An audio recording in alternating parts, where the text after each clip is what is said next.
Hi, Lacrosse fans. Welcome back to episode 16 of the Sticks and Picks Lacrosse podcast presented by Lacrosse Unlimited. Lacrosse Unlimited has provided the best equipment, apparel, and lacrosse footwear since 1990. Be sure to check out their website at lacrosseunlimited.com for all your lacrosse needs. I'm your host, Will Petchnick, alongside co-host Jake Fox. In today's episode, we talk to someone who's battled adversity and defied the odds of becoming a professional lacrosse player.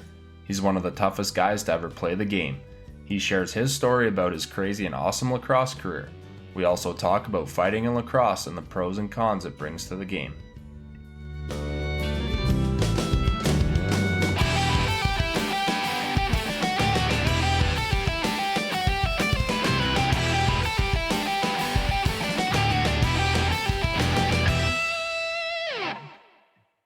He's one of the grittiest and toughest players to ever play the game of lacrosse. He played for a decade in the NLL and became a fan favorite everywhere he went. He's a product of Owen Sound Lacrosse Association. Please welcome the podcast, Troy Bonterre. How's it going, everyone? Troy, we're really excited. Like I said, we had people wanting you. I wanted to interview you, obviously. I was a big fan of yours. I mentioned to you earlier. My mother was in love with you and the way you played the game. To the point where my dad was a little shaky if you guys ever met. But obviously, we're really excited to have you and kind of talk lacrosse with you. Yeah, that was awesome. Thanks for having me on, guys. I appreciate this. Oh, we definitely appreciate you coming on and talking with us. So we know you started your lacrosse career a little later in your youth, but can you kind of talk about growing up in Sault Ste. Marie and what kind of sports or what you were involved with until you made that move to Owen Sound? Yeah, for sure. I grew up in the Sioux, like you said. I had a single mom pretty much growing up, so it was myself and my two sisters. So I was a man of the house, so I had to learn real quick how to fend for everybody and kind of protect the house a bit. So my mom threw me in martial arts when I was probably 5, and I did martial arts for probably 15 years. So I competed. My fighting career started a long, long time ago. So I was always a bigger kid. So when I was junior, my instructor would make me, when I was young, my instructor would make me fight junior people. So once I hit junior, he'd make me fight the adults. So I was always fighting age groups higher than me. So, fighting's been part of my life for a while. So, but I had to, right? Like I was the man of the house at the time and got to protect everybody else. So, go ahead.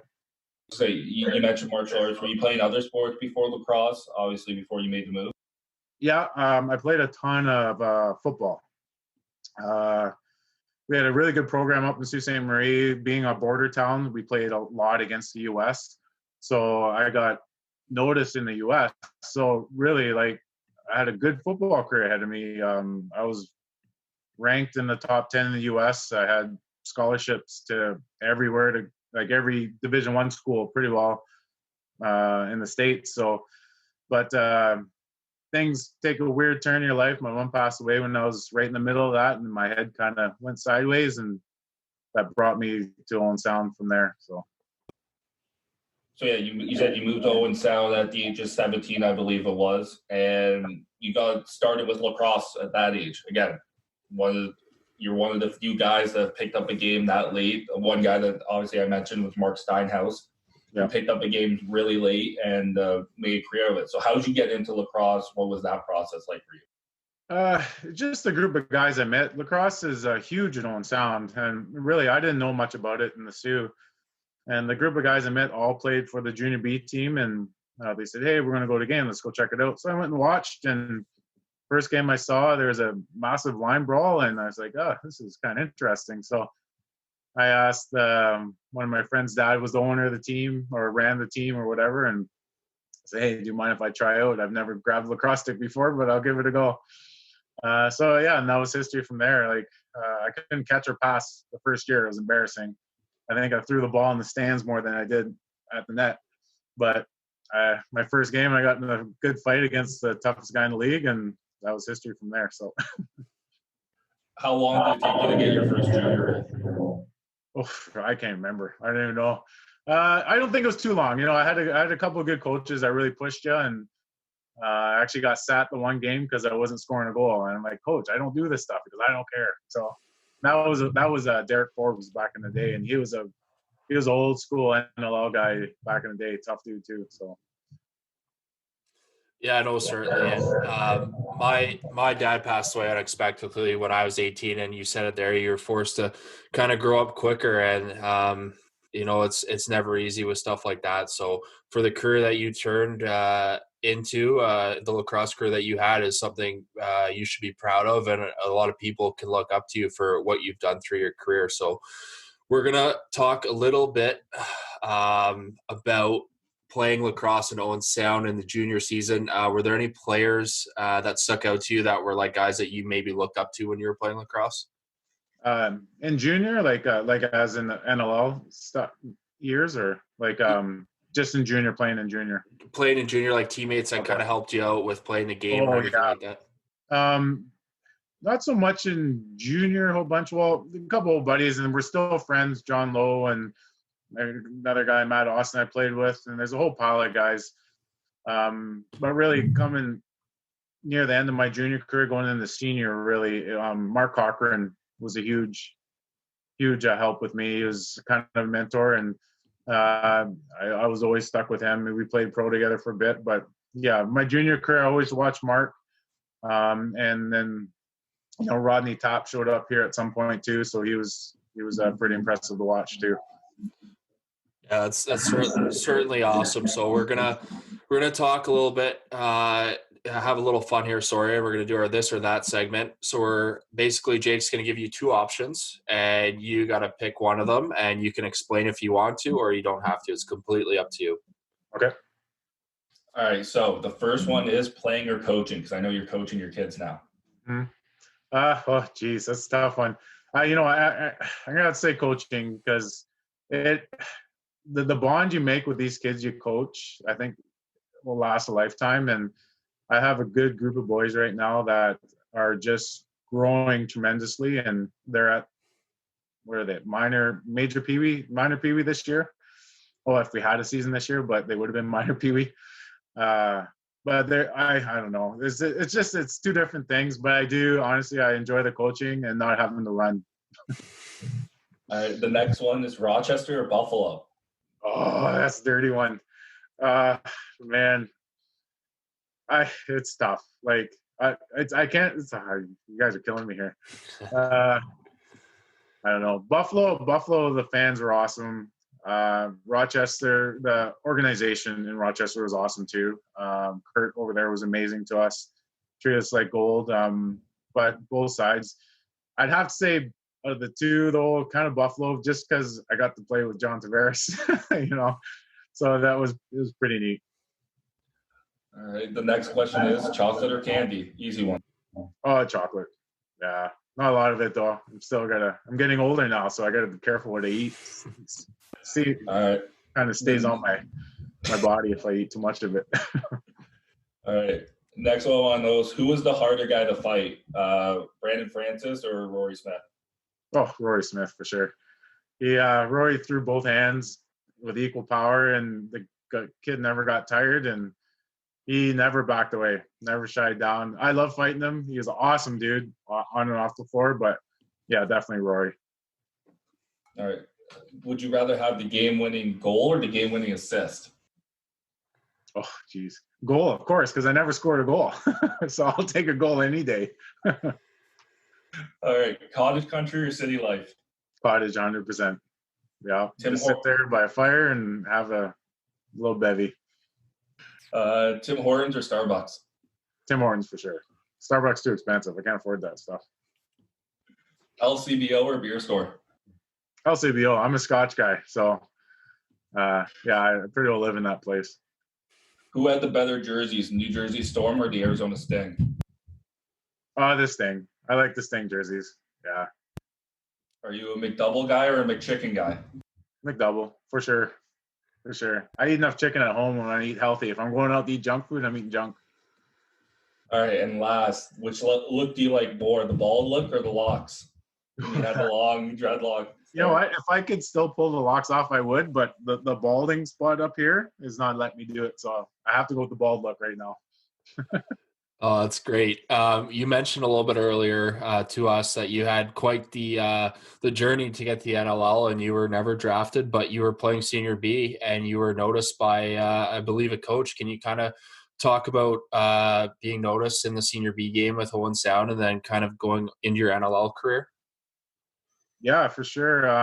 It was, I can't remember what game it was in Senior B, and a couple coaches came up to me and said, "Hey, would you like to try out?" And I said, "Sure." I have no clue what's going on. Again, I was still learning how to pass and catch, and that's what I told the coaches too.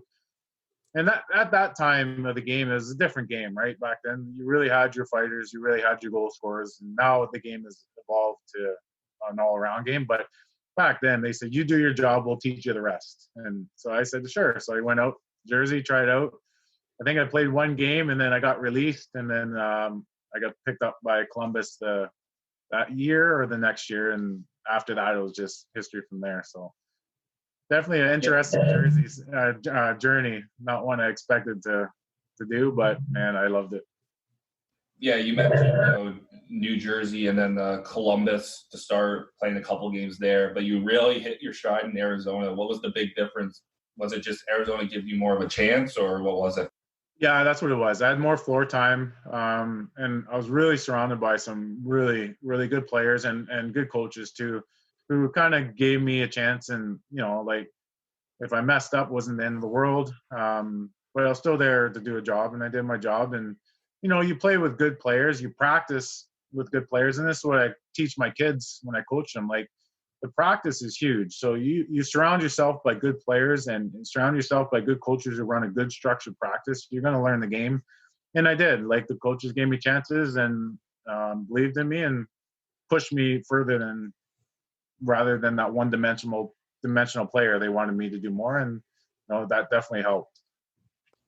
What was for you when you went Buffalo, Edmonton, Rochester after that? What was a big thing for you that you saw kind of take off and becoming a fan favorite everywhere? Just I was always a big guy. Like my playing weight, I was 270 playing weight, right? Keeping up with these fast little American kids. So obviously if I can get them cornered whenever I catch them, I can hit them pretty hard. So it was the hitting thing, right? Like I love to hit. I think that goes back to my football days, and I just love seeing people on the ground. And like the fighting part just was part of the game, but the main part was the hitting part. I just felt good to really knock somebody down. What was your most memorable hit for you in your career? That one that stood out as like, holy shit, I can't believe I just clocked this guy like that. Well, oh man, there's a couple, and if one guy's listening, you might remember and laugh. The one game I did hit Gary Gate really hard, and I did feel bad because it's Gary Gate, right? But really, we had a scrimmage one year in Buffalo, and Timmy O'Brien was on the other hand, and I remember running him over pretty good, and he's landing on his back, and I'm looking at him and I'm like, oh dear, he's gonna get up and we're gonna go, and never did. It was just a scrimmage, but it was a good clean hit, and I remember it clear as day because I got off the bench, and they're like, man, I've never seen anybody hit Timmy like that, and I was like, yeah.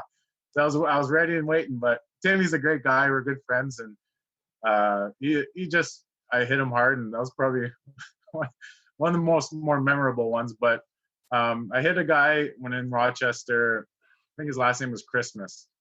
Another U.S. guy, fast, but I hit him hard, and I think he flew across the hole almost from board to board.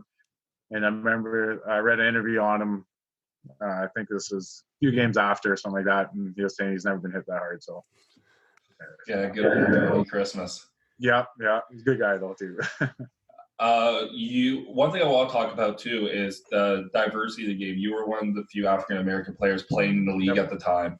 How much of an impact did that make for you becoming a role model in that community and the lacrosse community, being one of the few African American players? Yeah, I noticed that right away when I first started playing. I was shocked that there wasn't a ton. But again, it's one of those sports where it's not really like I didn't know about it really, right? Until you surround yourself by certain people, right? You go down the city, it's not there. It's on the outskirts, Whitby, Oakville. Like you go down Toronto, where the majority of them are the like colored people are, African Americans are, you know, it's basketball and football. That's just the way it was. So yeah, it was nice to you know, to be one of those guys. Same with Terry Bolin, right? Like he was one. He was like probably one of the original ones, right? So no, it was good. It was good, and obviously seeing more and more. I'm seeing a lot more coming from the States. Field lacrosse program, man, those guys are insane to watch. You took a year off from lacrosse. You had to work your, I believe you're working security at a nuclear power plant, from what I heard. Yeah. I gotta ask, how hard was it watching games or watching Raj play, taking a year off there? Yeah, it was tough. But you know, you got a family, you got bills to pay, and you know, like lacrosse, you know, I did it for the love of the game, and you obviously don't get paid a ton, but the guys you meet and stuff, you can't give that up. It was hard to give up, so it was tough decision to make, but it was nice to go back the following year. Yeah, no, certainly. And you did have a heck of a career with your fighting, and we kind of want to talk about that a little bit. And I know the game has certainly changed recently, and especially fighting in all sports is trying to be eliminated. But kind of talk about your opinion on fighting in the game of lacrosse and kind of the impact that it has.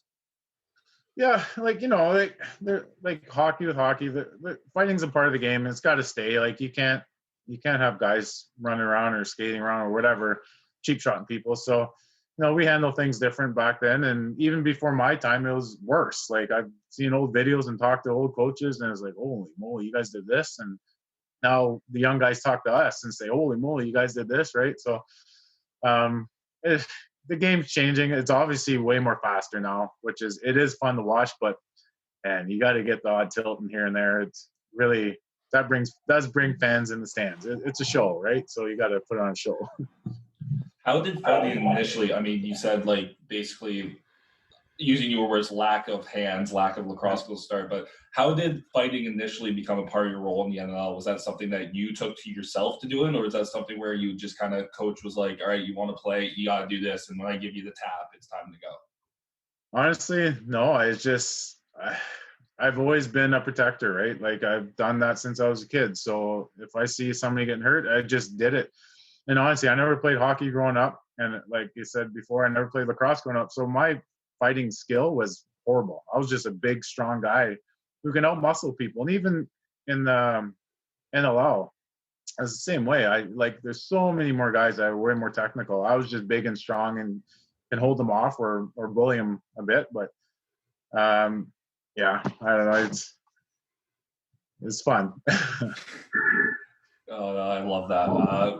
Another thing that kind of happens a lot of times is when you have that role, you get someone that might ask you and you'll shake your head and be like, are you serious? You really want to do this right now? Yeah. Was there any guys where, you know, you ended up fighting or you're just like, all right, I'll give it to you? Yeah, you know what though? I've never underestimated anybody. So if you have enough nerve to come up or you know, whatever, to come up and say, hey, let's go, I'm going to give you the full respect, regardless if you're the all-time scorer or the toughest guy in the league. It takes a lot of courage for somebody to walk up to somebody and say, hey, you know what, let's go. You know, so I've never underestimated anybody or took anybody lightly. Do you know by any chance how many career fights you ended up having? Oh, geez, no, I don't know. From junior up, I have no clue. Probably, I don't know. Not as many, obviously, because I started later, so not as many a lot of these other guys have. But I've had enough. If you include all my martial arts stuff, I've had enough to say I'm done.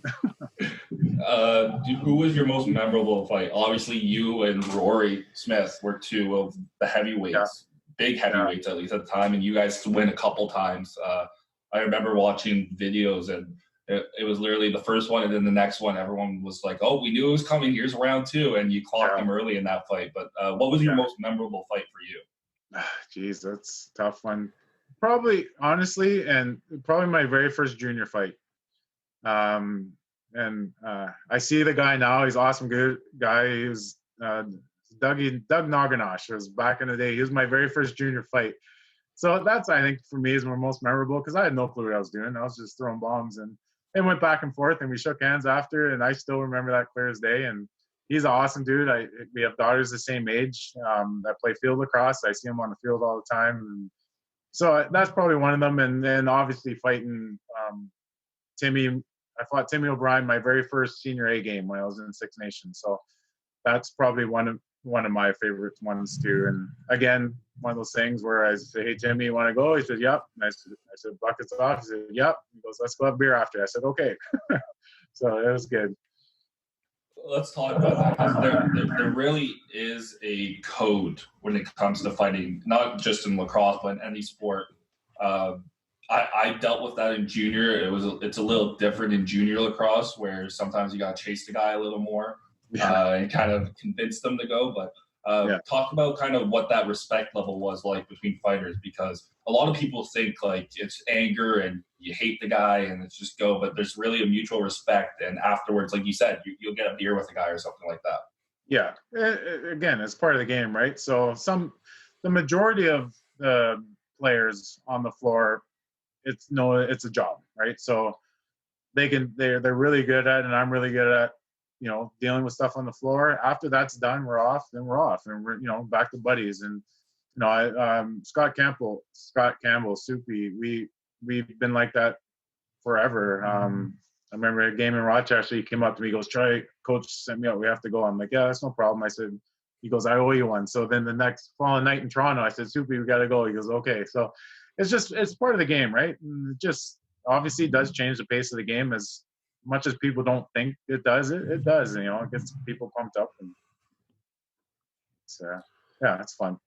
The one last thing about this is I want to know what your least memorable fight was, or maybe one you don't remember because you might have. But what was one fight where it's just like, damn, that guy got me, or the one that you're just like, obviously, Jeff, the Snyder fight. He tagged me fair and square.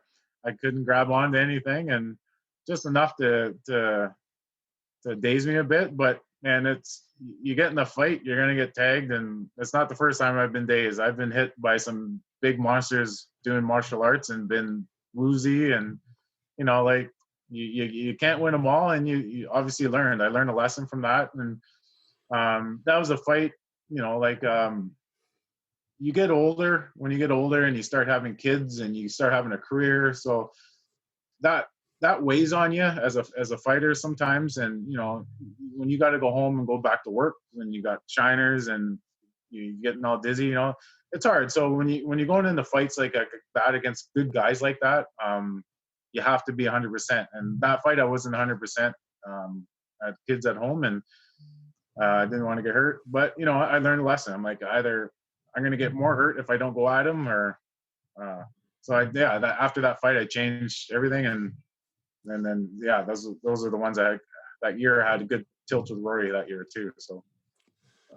Yeah, exactly. And as a fighter, you do learn a lot, and you touched on it very well there with the code. I've had my fair share of hockey fights, and it's cool how you say you were owed a fight one night, and then the next night you go into Toronto and you ask for a fight. And it's just, that's a lot of things that fans don't see and understand, that, sometimes you're just trying to get the boys going and trying to spark the team. So I think it's, not only is it for protection, but it's also a big part of the game to kind of get your team going. And I think it's awesome that you touched on that, and I think it's great. So we're gonna have a little bit of fun here. So Jake's gonna give you some words. You got to think of someone who first comes to mind in the lacrosse world. So for example, he'll say greatest of all time to me, and I would say something like John Tavares. So it's basically, that's how it works. So you can explain why, or you don't have to. It's completely up to you. Okay. All right, so we'll mention it. The first word is greatest of all time. I'm gonna have to agree with him. It was Johnny T. He's phenomenal, and he's an awesome guy. Like, awesome dude. I roomed with him in Cornwall when I played senior A over there, and obviously played with him in Buffalo, and I still keep in touch with him to this day. So great guy. The next word is leader. Ooh, that's a tough one. Man, that's the thinking about that. You playing so many years, you played with so many guys. Geez. I think, honestly, going back to Buffalo, Rich Kilgore, he was a huge voice on that team, and everybody listened, and nobody wanted to cross him. The next word is goals. Like actual goals or like Yeah, like goals? score goals. Well, I scored 2 goals in a championship game one year against Colorado, which we got destroyed in. But hey, I scored 2 goals, so I was happy. All right. The next word is assist. Who in the game makes you think of that? Jeez. Probably, I don't know. I'd have to say maybe Billy D, because he's a good transition guy, runs up the floor hard, and doesn't score a ton of goals, but he sets up a lot of plays just with his speed and strength. The next word is detail-oriented. Ooh. Jeez, these are tough words, boys.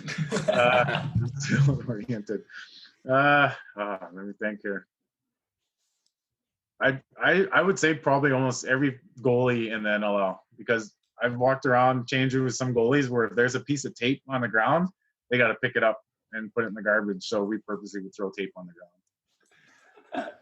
All right. The next word is water bug. What the heck is a water bug? Oh, it's someone who's squirmy, hard to get to. Shifty. Oh, geez. I think any American player that comes in NLL, my goodness gracious, they're fast. No, probably Mark Steinos. He's shifty little dude, and he's got good hands, and he's strong. He's like a little bull, so it's hard to knock the ball off from. The next word is brick wall. Let me see here. Man, there's a few big boys. McNish was a big, solid dude back in the day. I don't know. We'll go with that. The next we'll one is cannon. So we're looking at super hard shot, and maybe you'd step a little extra one way to miss it. Oh, that's Corey Bonterre. Jeez Louise. That guy's got a freaking rocket. Holy cow. The next word is tough. I think all around tough player. I'd have to go back to my boy Billy D. That guy, he's a stud. He does everything on the floor, and he'll stick up for you, and he's never scared to two-hand you in the face. No, I remember playing against him when he was in 6, and when Billy D gets mad, it almost looks like he blacks out, and I was scared shitless. I was like walking away from it. I was like, I don't want any part of that. Yeah, he's definitely got a fuse, but he's a good guy. The next word is stone hands. Me, 100%. I had the worst hands in the league, but oh my goodness, I figured it out later on, but first few years were pretty rough. Got tripped a lot. The next one's agitator. I'd have to go with little Shawnee Evans. That guy gets under everybody's skin. And then I played with him, a great guy, but yeah, if you're playing against him, he drives you crazy. Both, you know what? Both Evans, Sean and Scott. Oh man, good guys. So drive me nuts. Yeah, I've had to deal with them quite a bit between playing and working with them in Peterborough. I can see why people get annoyed with Shawnee sometimes, but he's actually a great guy. He is awesome, dude. The next word is team. Team. Man.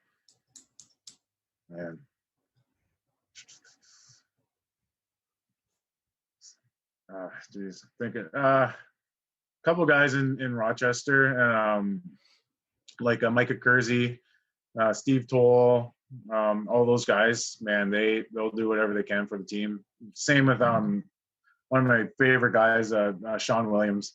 He's a total team player, and he's a pleasure to play with, that guy.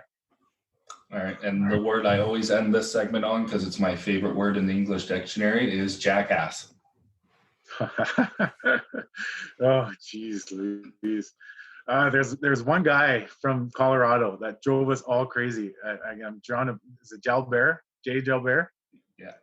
Oh, that guy drove us our whole Buffalo team crazy. I tried to cross-check him in the face so many times, but he kept getting up. Anyways, him. Oh, that's awesome. We're going to talk a little bit. You've played some senior ball as well in the summertime. A lot of guys come on here and they talk about the difference in like the scheduling and how difficult it can be sometimes in the summer when you're working a full day job and then going into playing a game at nighttime. Can you kind of talk about the big differences that you saw playing summer ball as opposed to in the NLL? Yeah, it was like I said, just going back to the practices and allow you got to be there for practice. Where the summer league, you could take a day off here and there. And it's obvious, and the caliber of players you're playing with in between the two leagues are different. At least in Owen Sound when you're playing Senior B. But I'm telling you, the level of Senior B back when I played to the level of Senior B I watch now, it's insane. The speed of Senior B loop now, it's fun to watch. But schedule wise, yeah, the summer's hard. Like for a lot of at that time, I was doing construction and stuff like that. So that was my prime time. So it was really hard to get to practices. A lot of times we would just show up for games. So wintertime things would die down, and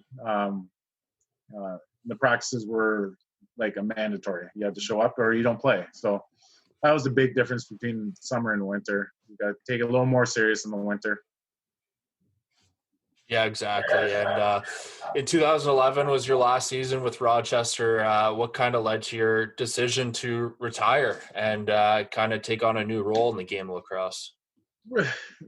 My body was sore. Like just little things were annoying. And honestly, it was my family, the kids, and trying to work a full-time job and do this at the same time. Like my last few years of playing NLL, I used pretty well all my holidays just so I can play the game, right? So then come summertime, I had no holidays with my family and my kids. So I just, like, your kids are young once, and I wanted to enjoy them. And, I had a good run in the NLL for considering where I started my lacrosse career, like barely knowing the game to playing 11 amazing years in the NLL. So, yeah, it was just time to put my family first. You actually served as the president for Owen Sound Minor Lacrosse for a few years. And again, it's awesome when you see guys like yourself, and once they're done playing, they give back to the game. What was that like, especially now seeing Owen Sound as that community, that game of lacrosse growing there? How's that been for you now that, you're on the other side, you're behind the bench rather than on the floor? It was awesome. It was definitely, it was nice to see that part of the game. It's crazy how much work is put in to make these kids play, and I really wish a lot of parents could see that, because it's a ton of work. It's a ton of commitment for a volunteer position. But I did enjoy it. I just got too busy trying to coach young kids, so that's why I stepped down. But for the 2 years I did it, tried to throw in a bunch of changes. And our Owen Sound program, our young kids have done a tremendous job. We went from a CD rated teams to A, B rated teams, and we're winning provincials now. So we have a good program, and we have a bunch of young guys that I grew up playing with who were all on the same page when it comes to coaching and stuff like that. We're very structured with our practices, and we're trying to keep from Tyke up to Bantam. We're all trying to keep all this together, all the coaches as one. So we're all running the same type of stuff, and that makes a huge difference, right? You get people who jump around their practices every practice, something different. It's not structure, right? So these kids we're getting really structured practices with these kids, and you could see the difference now, especially come provincials.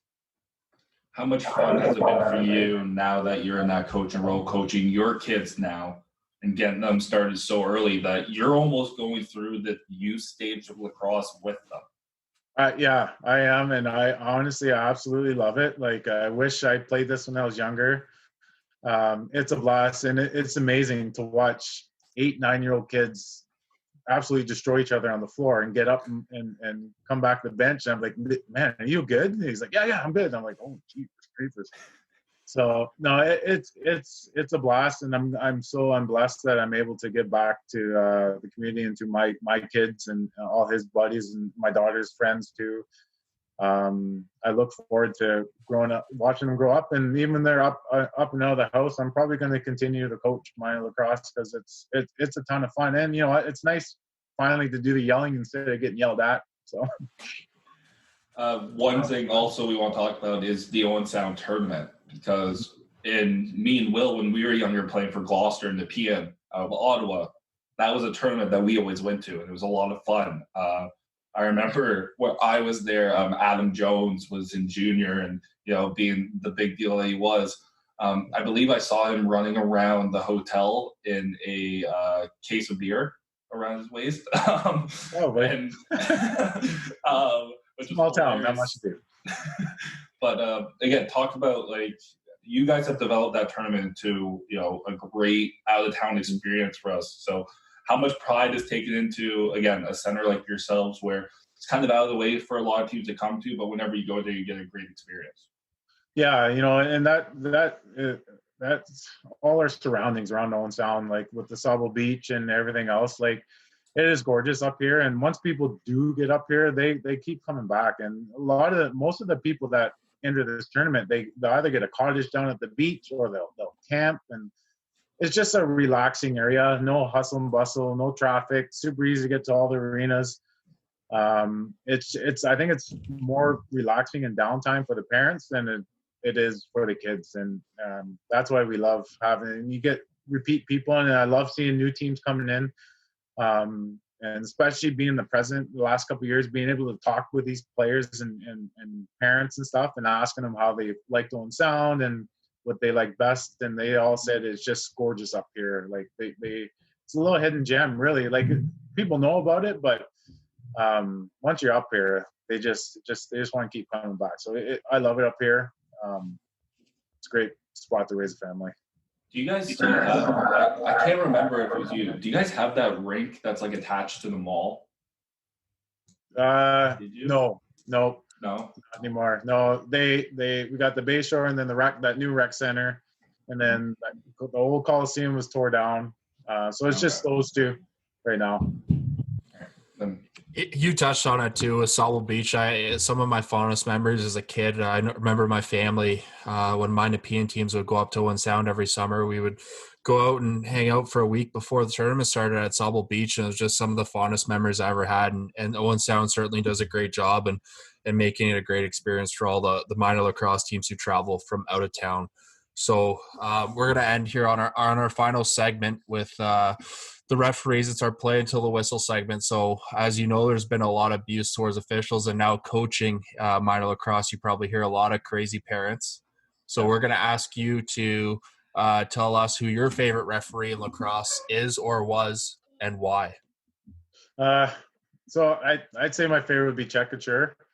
I remember him when I first started playing, and I was fairly new to the game, and I was rough around the edges, and I always remembered him talking to me while I was playing and telling me, careful, do this, careful, don't do that. And he's always just a legitimate, genuine guy. And, like, if I wanted to go, he just let us go, no questions. And off the floor, to be able to talk with him, he's always been awesome. But honestly, every single one of those refs were great. Other than some of the U.S. refs who don't know the box game too well, they drove me crazy because I get called for freaking everything. Then you get the true Canadian boys who lets everything slide. It's so yeah. But Chad he was awesome. Yeah, no, for sure. And you've taken like a coaching role, like we talked about earlier now, and you've probably seen or heard a lot of maybe parents yelling towards the referees. If there's any advice that you could offer to young minor lacrosse parents, what would that be to kind of help maybe limit their screaming or even abuse towards the young officials?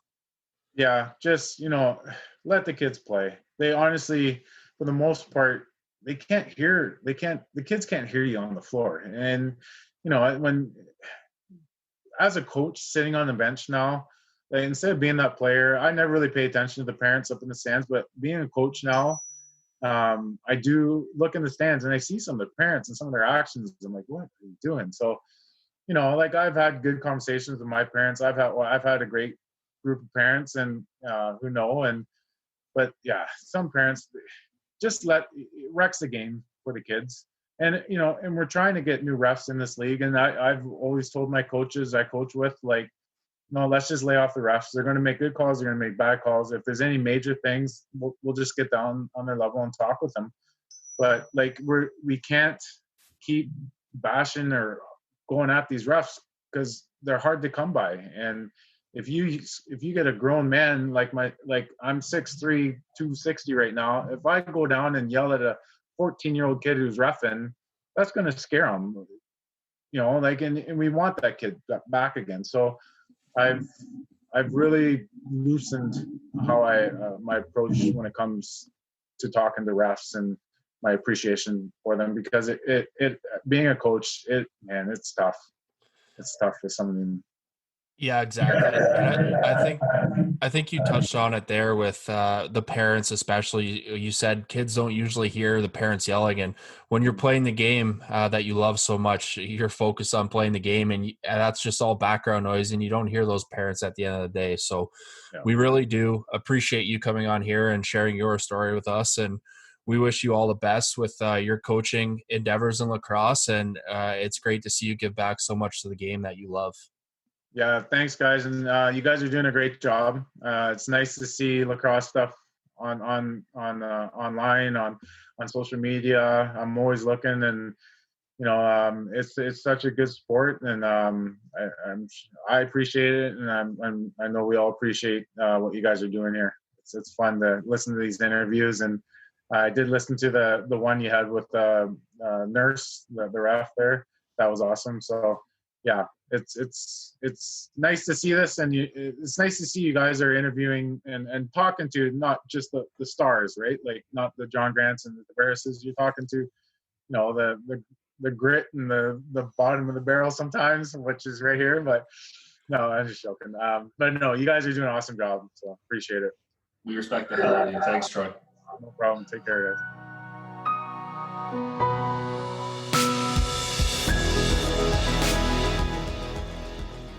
Thanks for listening to another episode of the Sticks and Picks Lacrosse podcast presented by Lacrosse Unlimited. Tomorrow, Lacrosse Unlimited will be giving away the newest lacrosse head and shaft from one of the best lacrosse brands in the world.